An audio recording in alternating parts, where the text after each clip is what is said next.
नमस्कार दोस्तों, मैं हूं दीपक बर्थे और आप देख रहे हैं प्रदेश की आवाज।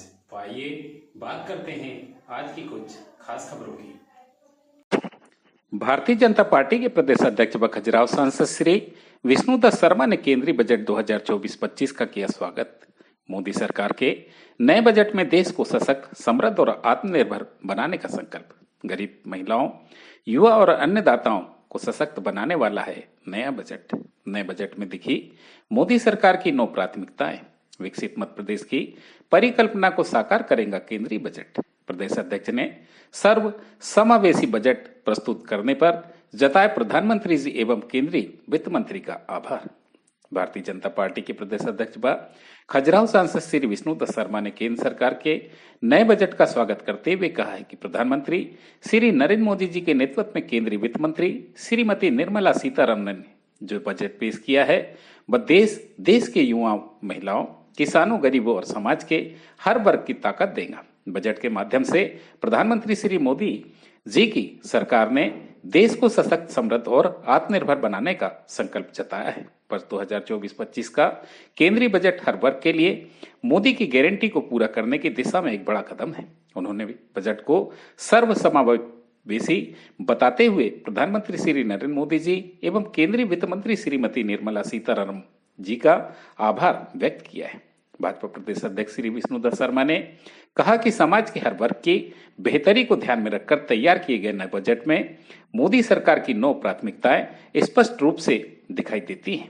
बजट में कृषि में उत्पादकता और अनुकूलनीयता, रोजगार और कौशल प्रशिक्षण, समावेशी मानव संसाधन विकास और सामाजिक न्याय, विनिर्माण और सेवाएं, शहरी विकास, ऊर्जा सुरक्षा, अवसंरचना, नवाचार, अनुसंधान और विकास तथा अगली पीढ़ी के सुधारों पर केंद्रीय वित्त मंत्री श्रीमती निर्मला सीतारमण जी के द्वारा प्रस्तुत बहुआयामी बजट में पूरा ध्यान दिया गया है। बजट 2047 तक भारत को विकसित राष्ट्र बनाने का रोड मैप देगा, जो भारत को $5 ट्रिलियन की अर्थव्यवस्था बनाने का खाका भी तैयार करेगा। भाजपा प्रदेश अध्यक्ष श्री विष्णुदत्त शर्मा ने कहा कि प्रधानमंत्री श्री मोदी जी ने जिन 4 जातियों, युवा, महिला, गरीब और किसानों की बातें करते हैं, नए बजट में उनके सशक्तिकरण पर जोर दिया है। बजट में महिला और बालिकाओं को लाभ पहुंचाने वाली योजनाओं के लिए 3 लाख करोड़ रुपए तक का प्रावधान किया गया है, जो महिला विकास के नए आयाम स्थापित करेगा। युवाओं से संबंधित रोजगार और कौशल प्रशिक्षण से जुड़ी 5 योजनाओं के लिए 2 लाख करोड़ का बजट रखा गया है। 5 सालों में 4.1 करोड़ युवाओं को रोजगार दिया जाएगा। 20 लाख युवाओं को प्रशिक्षण दिया जाएगा। देश में उच्च शिक्षा के लिए 10 लाख रुपए के लोन का प्रावधान किया गया है। इसके अलावा युवाओं को पहली जॉब पर 15,000 रुपए सीधे EPFO अकाउंट में मिलेंगे। किसानों के हित को ध्यान में रखते हुए कृषि और उससे जुड़े सेक्टरों के लिए 1.53 लाख करोड़ रुपए के प्रावधान किए गए। 6 करोड़ किसानों की जानकारी लैंड रजिस्ट्री पर लाई जाएंगी। 5 राज्यों में नए किसान क्रेडिट कार्ड जारी किए जाएंगे। 32 फसलों के लिए 109 नई किस्में लाई जाएंगी तथा दलहन और तिलहन के उत्पादन पर जोर दिया जाएगा। बजट में 1 करोड़ किसानों को नेचुरल फार्मिंग से जुड़े जाने का प्रावधान किया गया है। गरीबों को आवास उपलब्ध कराने के लिए नए बजट में प्रधानमंत्री आवास योजना के अंतर्गत ग्रामीण तथा शहरी क्षेत्रों में 3 करोड़ अतिरिक्त मकान बनाने की घोषणा की गई है। जनजाति समुदाय की सामाजिक आर्थिक स्थिति में सुधार लाने के लिए प्रधानमंत्री जनजाति उन्नत ग्राम अभियान की शुरुआत की जाएगी। इसमें 63,000 गांव में 5 करोड़ आदिवासी भाई बहनों को लाभ मिलेगा। बजट 2024-25 में अमृतकाल का ब्लू प्रिंट प्रस्तुत किया गया। सभी के सपनों को पूरा करने वाले इस बजट में देश को समृद्ध, सशक्त, आत्मनिर्भर बनाने और विकसित भारत के संकल्प को पूरा करने का खास ध्यान दिया गया है। सबका साथ, सबका विकास और सबका विकास और नीति पर चलने वाली भाजपा सरकार का यह बजट अंतिम पंक्ति में खड़े व्यक्ति, आदमी के हितों को ध्यान में रखकर बनाया गया है। प्रदेश की आवाज के लिए दीपक बर्थे की रिपोर्ट। माननीय प्रधानमंत्री नरेंद्र मोदी जी के नेतृत्व में हमारी वित्त मंत्री आदरणीय निर्मला सीतारमण जी ने जो आज बजट प्रस्तुत किया है, सबसे पहले तो मैं उन्हें प्रधानमंत्री जी का बहुत बहुत बधाई, उन्हें बहुत बहुत धन्यवाद कि ये बजट आगामी आने वाले 2047 के विकसित भारत के संकल्प को पूरा करने वाला, उस संकल्प के लिए खाका तैयार करने वाला बजट है। और इस बजट के अंदर माननीय प्रधानमंत्री जी ने गरीब, किसान, नौजवान, महिलाएं, जो माननीय प्रधानमंत्री जी बार बार कहते हैं कि मेरी देश की ये 5 जातियां हैं, उन 4 जातियों को सशक्त कैसे बनाया जाए, माननीय प्रधानमंत्री मोदी जी ने इस बजट के अंदर ये प्रावधान किया है।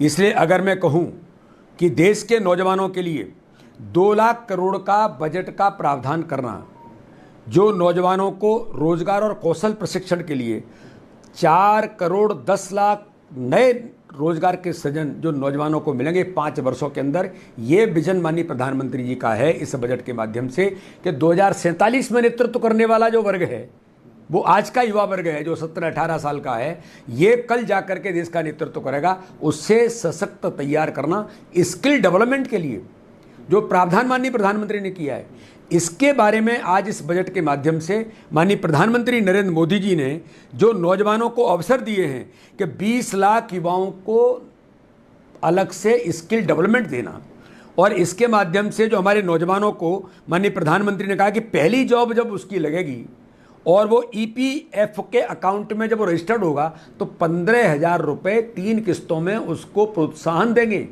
ये विजन भारतीय जनता पार्टी की सरकार का, माननीय प्रधानमंत्री मोदी जी का है। इसलिए युवाओं के लिए, महिलाओं के लिए, महिलाओं को 3 लाख करोड़ का प्रावधान किया है।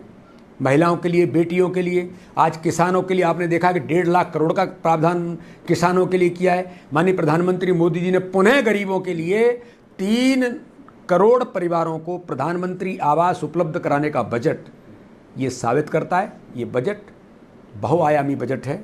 हर समाज वर्ग के सबका साथ सबका विकास और सबके प्रयासों के साथ इस बजट के माध्यम से विकसित भारत के संकल्प को पूरा करने वाला बजट है। सर, मध्य प्रदेश जो है वो पर्यटन की दिशा में एक अलग अलग आयाम जो है वो बना रहा है, और मध्य प्रदेश क्योंकि पर्यटन का एक बहुत बड़ा हब है, तो उसके लिए क्या बजट में? देखिए, पर्यटन के लिए माननीय प्रधानमंत्री नरेंद्र मोदी जी ने इस बजट के अंदर कई प्रकार के प्रावधान जो पर्यटन के लिए किए हैं। अब जैसे आप देखेंगे नालंदा के अंदर पर्यटन को केंद्र बनाना शिक्षा के क्षेत्र में, ये पहली बार हो रहा है।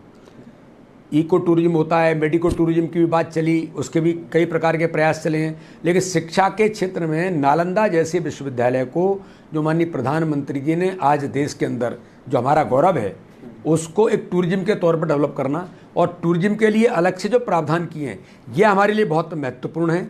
और चाहे हमारे मध्य प्रदेश के अंदर टूरिज्म का क्षेत्र हो, और मैं तो कहता हूँ कि मध्य प्रदेश में डायमंड, जो एशिया का सबसे अच्छा डायमंड कहीं निकलता है तो पन्ना के अंदर निकलता है, उस पन्ना के डायमंड, और डायमंड पर भी प्रधानमंत्री जी ने इस बजट के अंदर अलग से जो प्रावधान किए हैं, ये वास्तव में मध्य प्रदेश के लिए भी बहुत महत्वपूर्ण है। सर, पिछले कुछ दिनों में देखा गया है कि मध्य प्रदेश के अंदर इंडस्ट्रियल हब जो है वो डेवलप हो रहा है, उसके लिए इस बजट में क्या है? इस बजट के अंदर जो इंडस्ट्रियल हब अभी माननीय मुख्यमंत्री जी के नेतृत्व में जबलपुर के अंदर हमारे इन्वेस्टर समिट हुई, उसके अंतर्गत जो चीज़ें आई, तो 100 शहरों के अंदर जो माननीय प्रधानमंत्री जी ने 100 शहरों में प्लग एंड प्ले औद्योगिक पार्क जो स्थापित होंगे, नए नौजवानों को अलग से इस प्रकार के उद्योग खड़े करने की जो बात होगी, ये वास्तव में ही बहुत महत्वपूर्ण है। इसलिए मैं ऐसा मानता हूँ कि मध्य प्रदेश के अंदर भी जो एक समग्र विकास की कल्पना हमारी सरकार ने डॉक्टर मोहन यादव के नेतृत्व में की है, हम मध्य प्रदेश के अंदर अलग अलग क्षेत्रों में औद्योगिक क्षेत्र डेवलप करने का जो हमारा प्रयास है, उसमें इस बजट के माध्यम से भी एक बड़ी ताकत मध्य प्रदेश को मिलेगी। Thank you.